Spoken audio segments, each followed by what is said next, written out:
Jadi Imam Sanusi dia tahu, kalau kamu dah khatam buku ni, kamu kena buat kerja. Zikir, semayang, puasa, haji, zakat. Kerja tu rukun Islam lah. Sebab tu dia pesan, bila kamu dah habis baca buku aku ni, kamu tak nak juga berzikir, penat je lah. Cuma dia tak suruh berzikir lagi sekarang. Kamu istighfar dulu. Dan istighfar ialah mukadimah kepada zikir. Istighfar, buat istighfar tiap-tiap hari 100 sampai masa Allah Ta'ala akan mengurniakan kepada kamu zikir. Itu tu penulis dia tutup lah. Mengapakah penulis menutup kitabnya? Supaya dia nak bagi tahu kerja belum habis. Kamu khatam buku ni, kamu baru dapat apa? Kamu baru langkah masuk ke dalam agama Islam. Betul? Kan kita bincang semalam. Maksudnya pintu masuk tu. Pintu masuk macam mana? Ni kekufuran, ini Islam. Bila kamu dekat luar ni, kamu nak masuk pintu ni, kan kamu kena baca La ilaha illallah Muhammad Rasulullah. Jadi semua orang kafir ataupun semua orang yang nak memeluk agama Islam, dia mesti masuk dengan membaca Ashhadu an la ilaha illallah wa ashhadu anna Muhammadar Rasulullah. Apa makna? Apa makna? La ilaha illallah Muhammad Rasulullah makna? Ayat ni makna? Maksudnya dia bincang la ilaha illallah ada sifat wajib, la ilaha illallah sifat mustahil. Jadi kamu khatam kitab ni dalam masa 2 hari ni dah dapat kemarifan? Belum lagi. Sebab tu dia kata lepas di akhir kitab tu kamu kena buat kerja. Maksudnya dia kata bila kamu dah masuk pintu ni, kenapa dia kata zikir? Sebab tu, sebab kan kita dah bincang, kita ada rukun Islam yang 5 tadi kan. Rukun Islam pertama, rukun Islam kedua, rukun Islam ketiga, rukun Islam keempat, rukun Islam kelima. Yang pertama ni, yang Quran kata tazakka, membersihkan rohani, wa zakara asma rabbih, mengingati Allah. Dan betul ni solat, buat semayang, betul ni puasa, haji, zakat. Jadi penulis lepas dia masuk saja, lepas kita masuk dalam pintu Islam ni, dia terus kamu suruh sambung kat sini. Yang pertama ni. Jadi maknanya lepas kamu dah percaya Allah tu wujud, qidam, baqa, kamu mulalah buat kerja yang pertama ni, yang dipanggil mengingati Allah Ta'ala. Tapi mukadimahnya tazakka. Tazakka ni adalah istighfar. Kamu istighfar tu. Bila kamu dah sempurna yang pertama campur dengan kedua, semayang pun dah khusyuk kan, semayang, lepas tu kamu naiklah kepada apa? Naik ke mana pula? Baru naik kepada iman. Dikurniakan dengan iman, dengan segala sifat-sifat dia. Nanti kamu jumpa ayat keimanan. Aflahal mu'minun. Apa sifat dia? Allazina hum fi salatihim khashi'un wallazina hum 'anil lagwi mu'ridun. Itu semua sifat beriman. Contoh paling senang, an-nazafatu minal iman, haya minal iman. Maksudnya kebersihan tanda keimanan. Kalau kita berkotor sangat, maknanya kurang iman. Kalau kita tak ada malu lah, tak ada malu, lelaki perempuan pun tak ada malu, mana iman kurang. Jadi bila tanda kita dah dapat keimanan ni, dia akan keluar sifat-sifat dia. Contohnya Nabi kata man a'ta lillah wa mana'a lillah wa habba lillah wa abghada lillah faqad istakmala al-iman.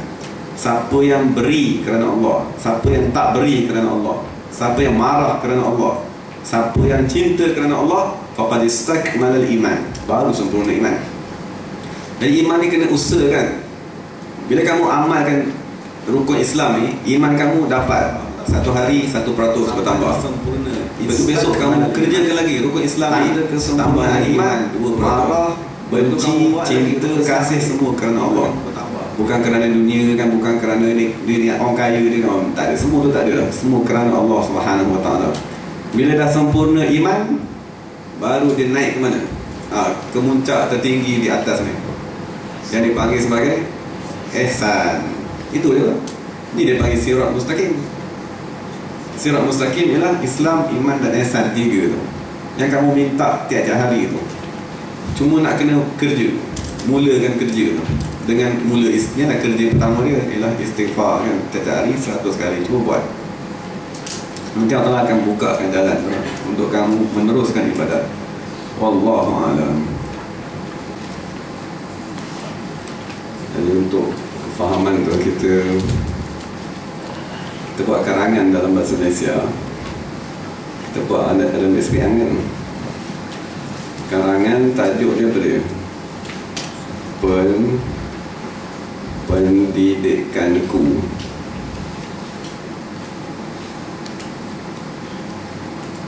Jadi kita ada cara pertama dan cara kedua. Kalau kamu nak cerita tentang persekolahan kamu lah, mula-mula sekali kamu cerita apa? Tadika. Tadika. Lepas tu? Sekolah rendah. CJ ni apa? UPSR. Lepas tu? PMR. Lepas tu? SPM. Lepas tu? STPM ataupun matrik. Lepas tu? Banyak ni. Diploma. Lepas tu? Ijazah. Sarjana. Lepas tu? Ini kebiasaan orang tulis macam ni lah. Jadi boleh tak tulis terbalik? Pendidikanku, saya ada PhD, betul, saya ada sarjana, lepas tu ada ijazah, ada diploma. Dia turun ke bawah sampai tadika balik. Jadi kita kalau buat karangan, kita buat bentuk pertama ke bentuk kedua? Pertama. Kenapa tak buat bentuk kedua?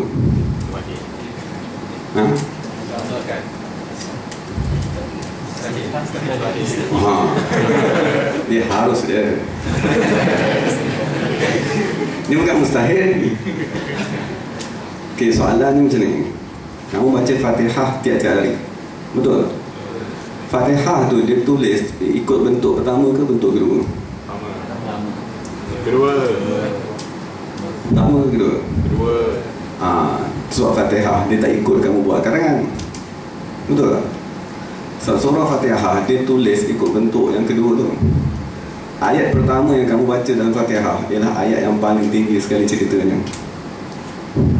Okay, jadi itu lebih kurang macam ni lah.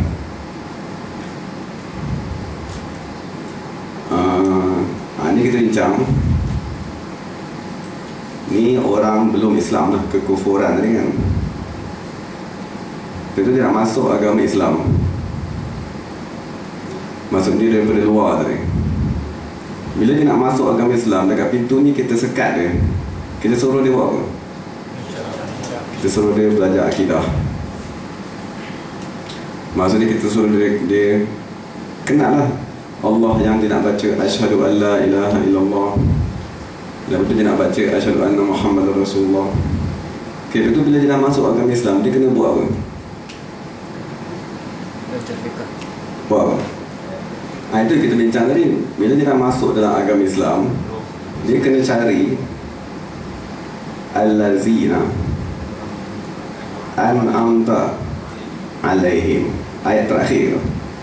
Jadi kita masuk daripada bawah. Maknanya bila kamu dah betul-betul berakidah, kamu kena carilah allazina an'amta alaihim tadi. Buat apa kamu nak cari dia?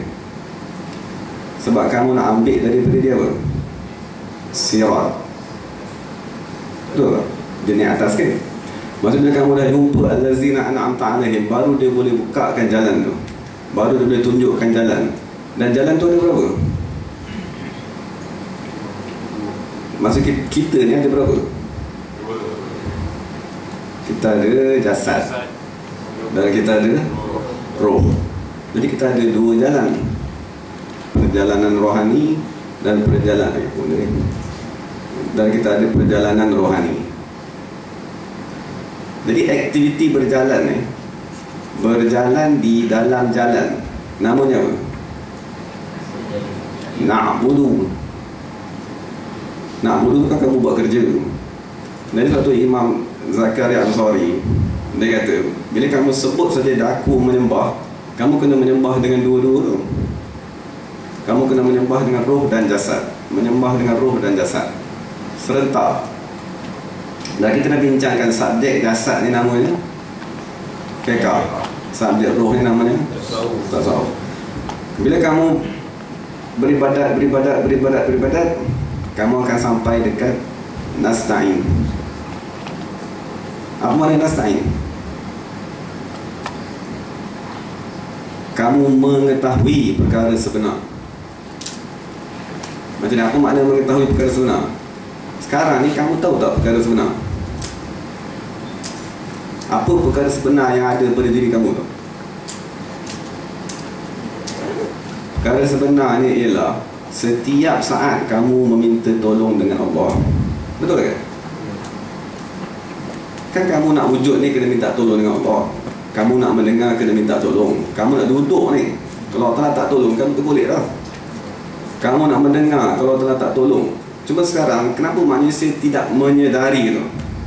Dia tak menyedari yang dia sebenarnya minta tolong dengan Allah Ta'ala. Sebab sebab ibadat ni belum lalu lagi. Bila kamu betul-betul melalui jalan ibadat, dan jalan ibadat ni yang Imam Ghazali tulis kitab ni namanya Minhaj Abidin, perjalanan orang yang beribadat. Kamu kena jalanlah dua-dua tu. Bila kamu beribadat, baru kamu tahu sebenarnya kamu minta tolong. Kamu bukan ada kuasa sendiri, kamu bukan ada cerdik sendiri, kamu bukan tiba-tiba beranak sendiri. Kamu 100% meminta tolong dengan Allah Ta'ala. Nak mencapai. Jadi perkara sebenar tu Arab kata apa? Apa dia? Perkara sebenar dalam istilah Arab dia panggil Al-Haq. Ulama dia buat istilah, dia kata Al-Haqiqah, perkara sebenar. Macam Quran dia kata alam ya'ni lil ladzina amanu an takhsha'a qulubuhum li zikrillahi wa ma nazala minal haq. Kenapakah manusia ni hati ni tidak khusyuk untuk mengingati Allah dan memfokuskan, memahamkan hakikat sebenar yang Allah Ta'ala turunkan. Bila kamu dah mencapai hakikat, maksud kamu dah mula nak mengetahui perkara sebenar, diri kamu sebenarnya lemah, diri kamu sebenarnya bergantung kepada Allah Ta'ala, kemuncak perkara yang paling benar apa dia? Ialah ketuhanan Allah Subhanahu Wa Ta'ala. Jadi atas sekali dalam Fatihah tu ialah cerita tentang dia Alhamdulillah Rabbil Alamin Ar-Rahman Ar-Rahim Maliki Yaumiddin. Yang atas ni dipanggil apa? Pengenalan Allah Ta'ala dengan semua nama-nama dia dan sifat-sifat ni dipanggil Ma'rifatullah. Mendengar. Jadi betul lah Ma'rifatullah ni paling tinggi. Tapi kalau kamu nak mula berjalan, nak mula masuk, nak pergilah kepada Ma'rifatullah tu, dia punya pintu dia mana? Pintu dia akidah ni. Kamu kena masuklah akidah Ahlussunnah wal Jamaah tu betul-betul. Lepas tu kamu kena cari yang ni Al-Lazina. Bila kamu dah jumpa yang ni, maksudnya senang lah. Maksud Al-Lazina yang pertama siapa dia? Nabi Muhammad SAW. Selepas tu dia punya pewarisnya, warasatul anbiya, yang kita bincang tadi lah, pewaris Nabi-Nabi dan Rasul sampailah kiamat.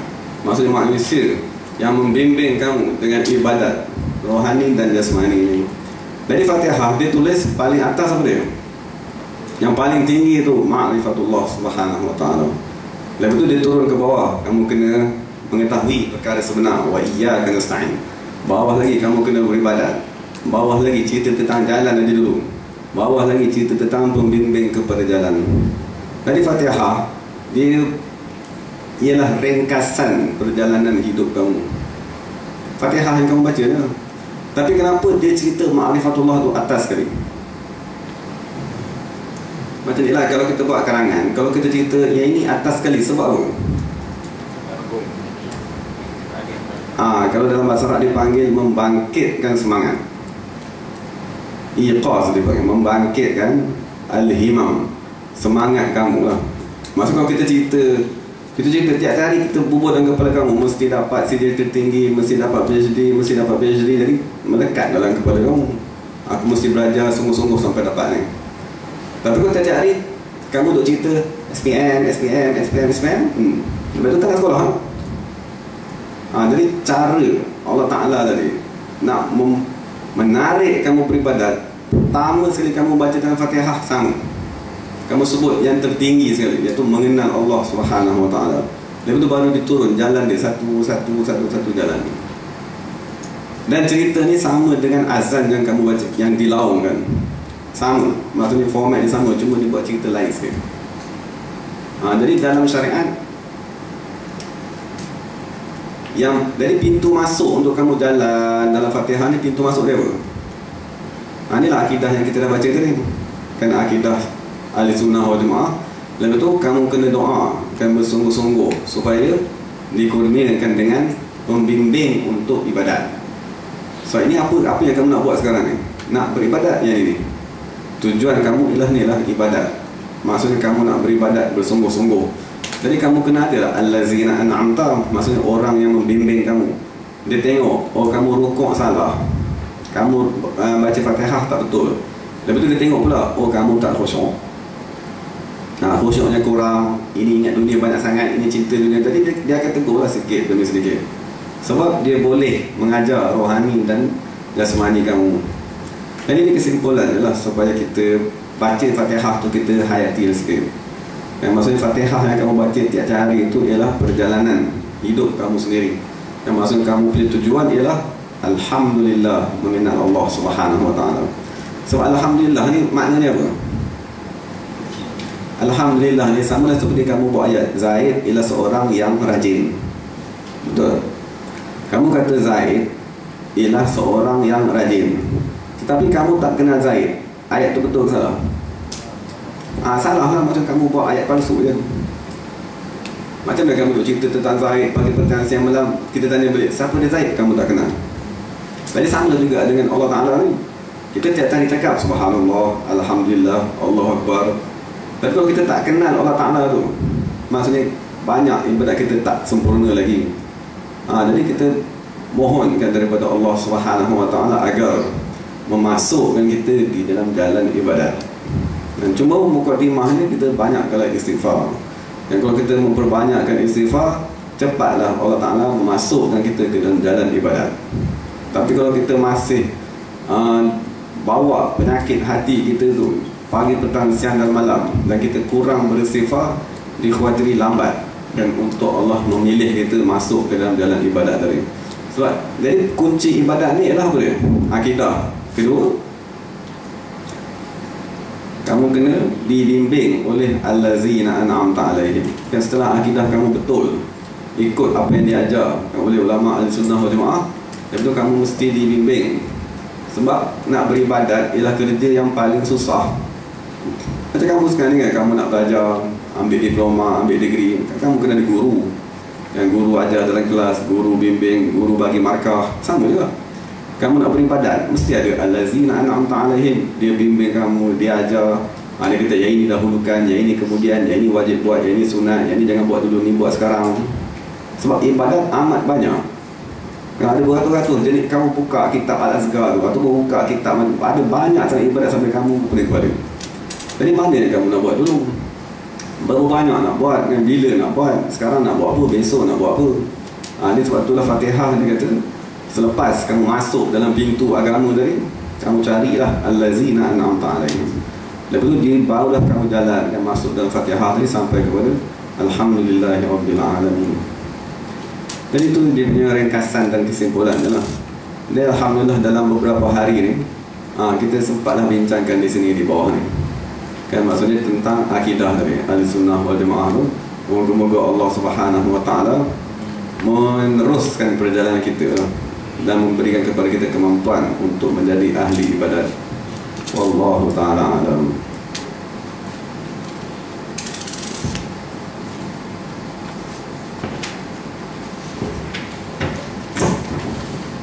Ada lagi kata kita tak ada?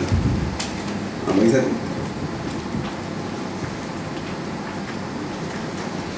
semua dah dapat dah belajar. Tolong akhirkan lah.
Ni dah dapat ke belum semua?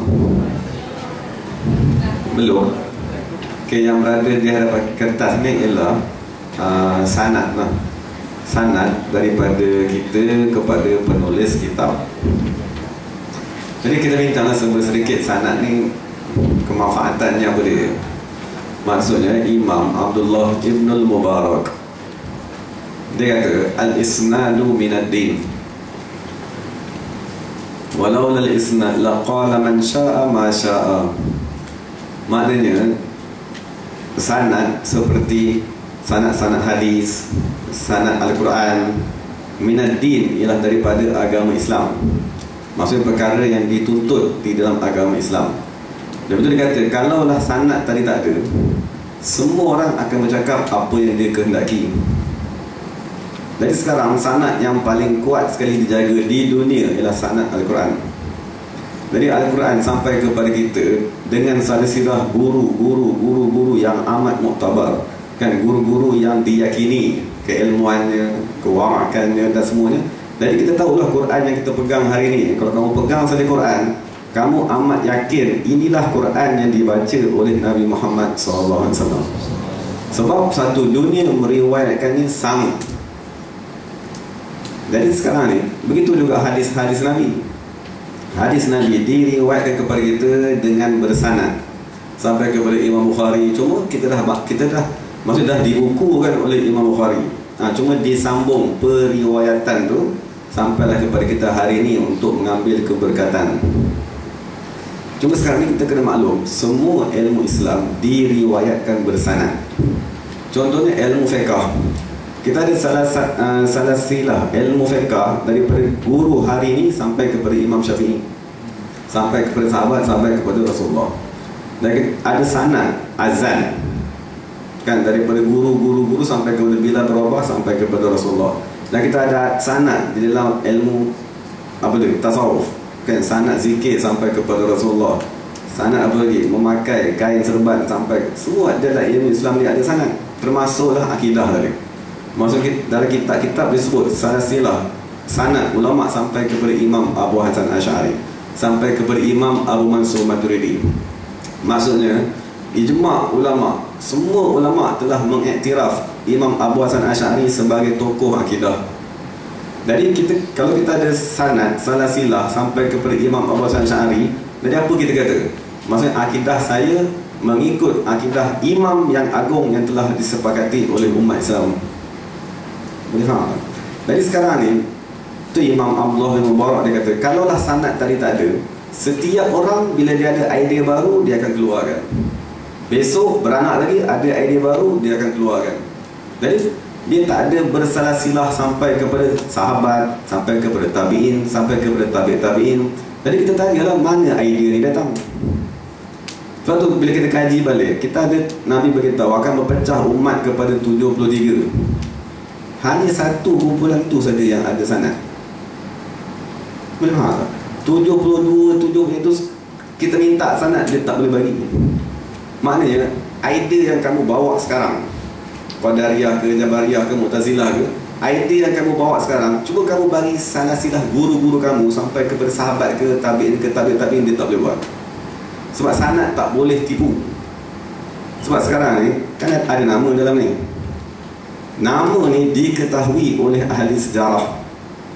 Maksud satu setiap zaman ulama akan tulis, setiap 100 tahun dia akan tulis ulama dalam 100 tahun. Datang lagi 100 tahun dia akan tulis siapakah ulama dalam 100 tahun ni.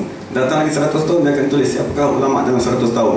Jadi bila kita sebut nama-nama ulama dalam ni, maklum di sisi ahlinya, ahli sejarah Islam, suatu sanad tak boleh tipu. Jadi kalau kita menipu sanad ataupun kita reka sendiri sanad, kita tunjuk kepada ahli sejarah Islam, dia baca, nah ini semua tipu, ini tak ada manusia ni, tak wujud, ni dongeng ni. Boleh faham? Sebab itulah yang Imam Ibn Mubarak beritahu, dia kata sanad mengesahkan kesahihan sesuatu aliran. Jadi semua yang menyimpang daripada ahli sunnah wal jamaah, bila kita minta sanad dia tak boleh bagi. Tak ada, sebab tak ada sanad tu, sebab ajaran tu tak dibawa oleh Nabi, ajaran tu tak diajarkan oleh sahabat, ajaran tu tak diajarkan oleh tabi'in, dan tak diajarkan oleh tabi'in, dan tak diajarkan oleh imam yang agung.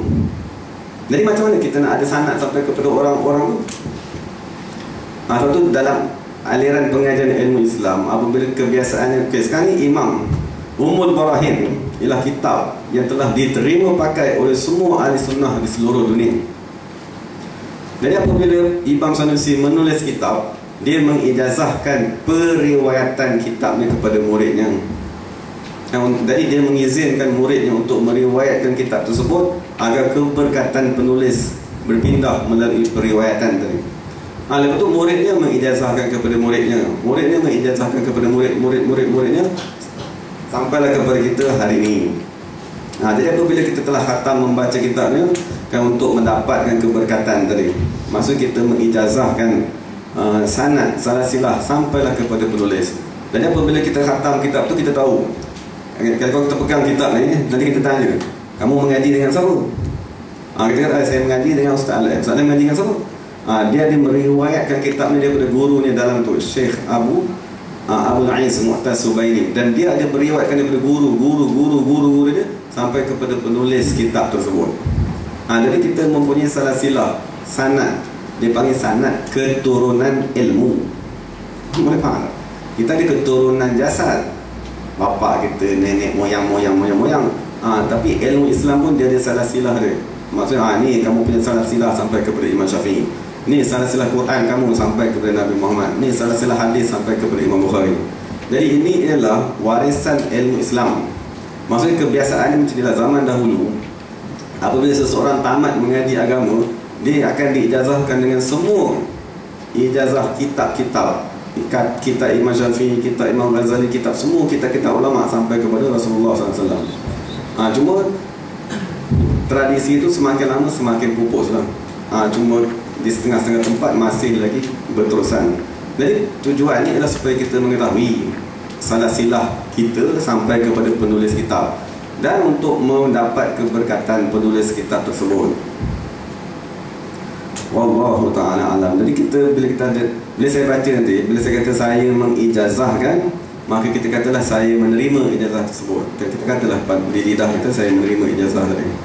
Jadi kita kena baca kitab ni sampai habis, kurang lebih lagi. Tu buka muka surat 33 tadi.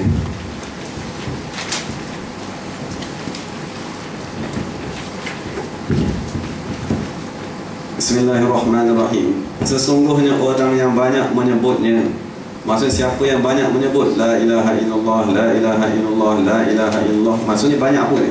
Banyak berzikir. Dan berzikir di bawah bimbingan allazina an'amta alaihim, bukan zikir seorang-seorang. Istighfar kamu bolehlah buat seorang-seorang, boleh faham? Tapi bila kamu nak mula berzikir nanti, kamu kena cari dulu allazina an'amta alaihim, baru kamu dibimbing untuk berzikir oleh mereka. Jadi apabila kamu tadi dah banyak menyebut la ilaha illallah, la ilaha illallah, kamu akan dianugerahkan dengan rahsia-rahsia. Apa benda rahsia ni? Rahsia ni ialah rahsia Al-Quran, ayat-ayat Quran yang kita tak berapa nak faham. So, semua ayat Quran kita tak faham pun.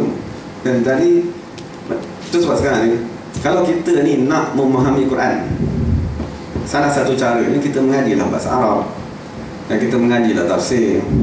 Tapi sekarang ni tak semua rahsia Al-Quran ditulis, tak sempat tulis pun. Siapa yang paling faham sekali Quran selepas Nabi Muhammad SAW?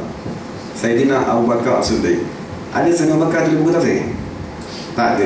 Lepas tu Sayyidina Umar, Sayyidina Uthman, Sayyidina Ali, seorang daripada 4 sahabat ni tak ada tulis buku tafsir pun.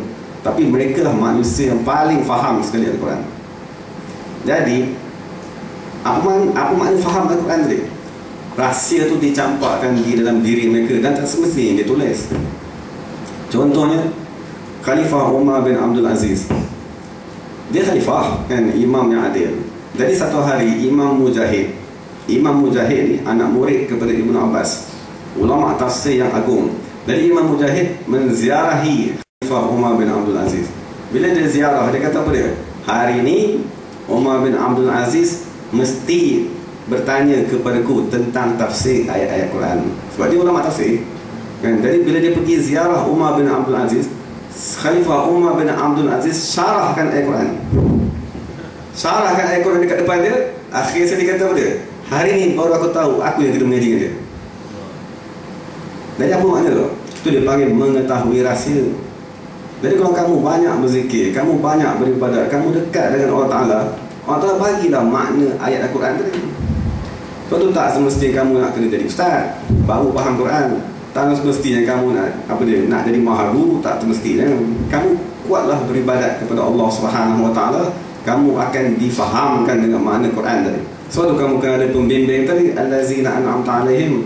So apabila kamu mula beribadat, Allah Ta'ala akan campakkan makna Al-Quran dalam kepala kamu. Jadi kamu kena ada guru mengesahkan, betul tak saya faham sini.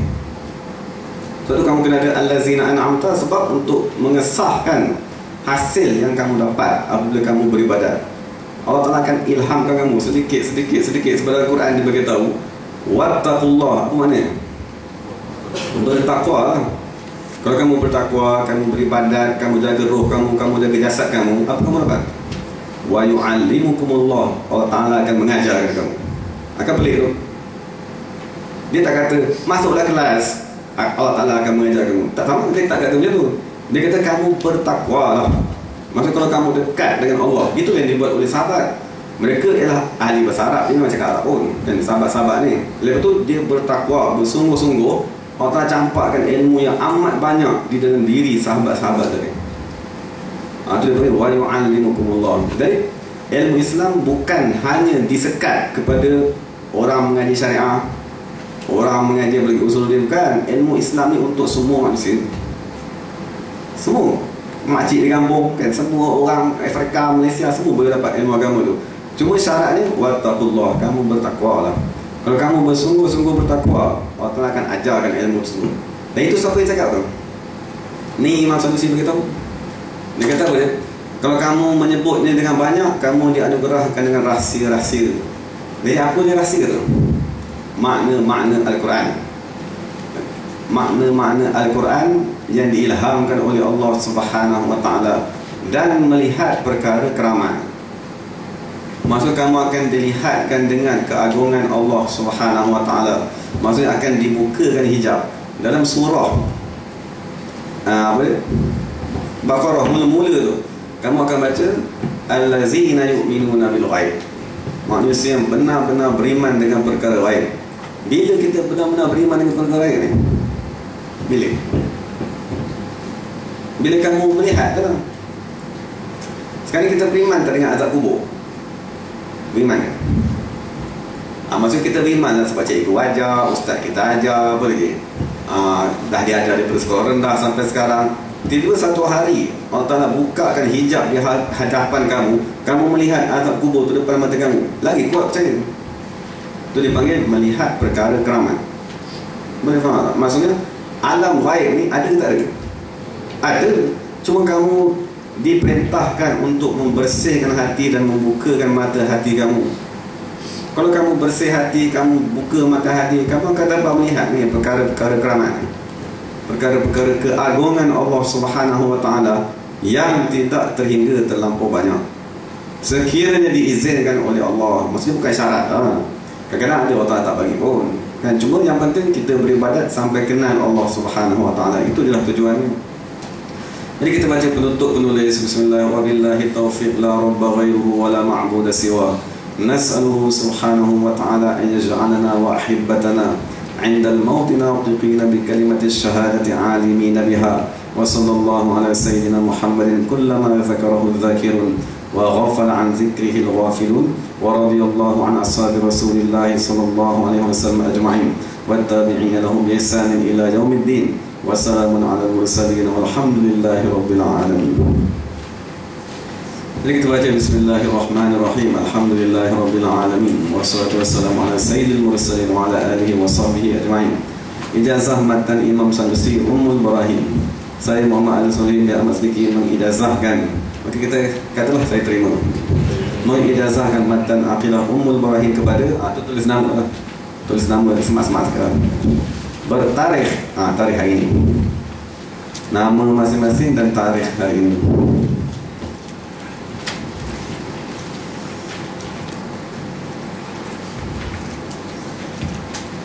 Jadi sebenarnya kita tulis tempat kan. Kalau kita nak tulis tempat, tulis di bawah tempat kamu menerima ijazah.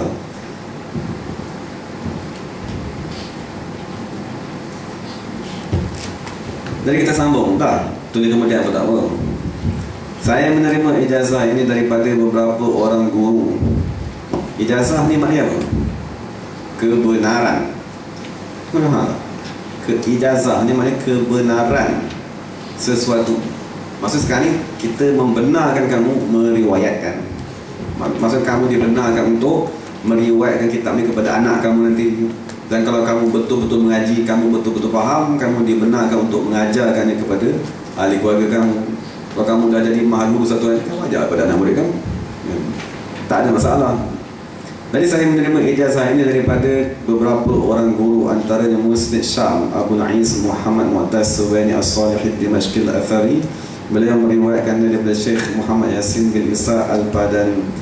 Ini daripada Syekh daripada Indonesia lah, tapi menetap di Mekah. Daripada Syekh Muhammad Ali bin Hussein Al-Maliki Al-Maki.